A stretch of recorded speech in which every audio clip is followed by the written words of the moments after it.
надо наблюдать за миром, слышать, то есть жизнь нас учит. Марафон случился не просто про работу, он случился вообще про качественные изменения. И это прям породило целую волну эмоций, энергии, и на следующий день красный дракон на этом фоне у меня прошел просто как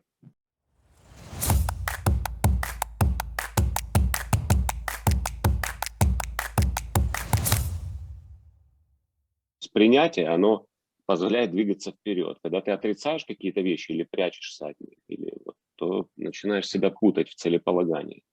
Второй момент – это честность с самим собой и вообще транслирование такого отношения, внутренней честности, да, в мир. Когда ты признаешься себе в том, чего ты хочешь, чего нет, да, и, скажем так, с другими общаешься прозрачно в этой же системе координат, да, то есть не заставляя кого-то, а просто говоря о том, что смотри, куда мы идем и зачем.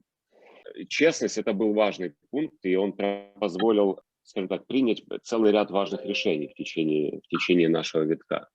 И по поводу своих приоритетов, и по поводу других людей. В общем, многое устаканилось. Третий момент, который мне очень понравился – своевременность выполнения подходящих действий создает какой-то необычный резонанс в достижении вообще, в следовании по пути, по намеченному пути. Я понял, что марафон случился не просто про работу, он случился вообще про качественные изменения. И мне кажется, это то, о чем ты говорил, как работает энергия. То есть я бы сказал, что любые резонирующие с тобой перемены, к которым ты стремишься, да, реализовываешь, они порождают по ходу дела также и дополнительные хорошие изменения. То есть маленькие даже перемены влекут за собой, возможно, даже более существенные, фундаментальные. И еще одной вещью, конечно, это был шаг в сторону страха.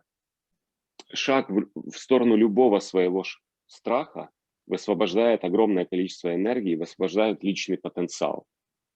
И я прям это пережил в один из недавних дней, поэтому считаю, что это очень важная составляющая. То есть я не собирался идти ни в какие дебри, но получилось так, что по ходу дела пришлось лицом к лицу встретиться со своим, видимо, сильным страхом. И это прям породило целую волну эмоций, энергии. И на следующий день красный дракон на этом фоне у меня прошел просто как...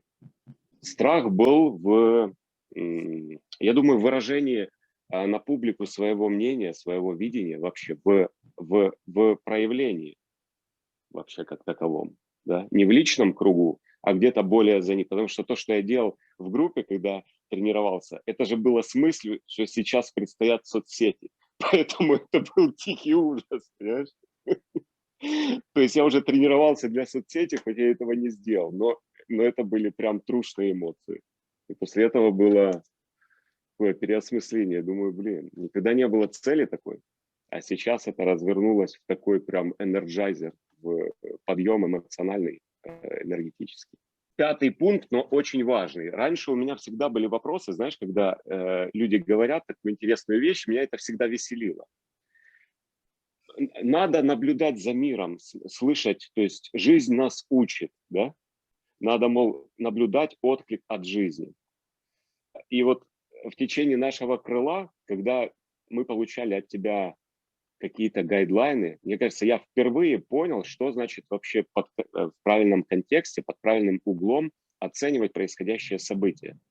Потому что, имея систему координат в виде Цолькин, как минимум человеку проще оценивать качество времени и качество отклика от мира.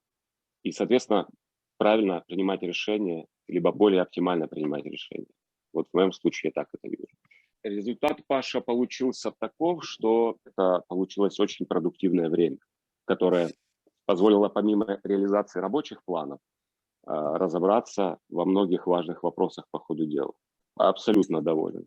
Чувствуется резонанс со всем, что я делаю. Чувствуется, что я нахожусь, скажем так, в правильном направлении.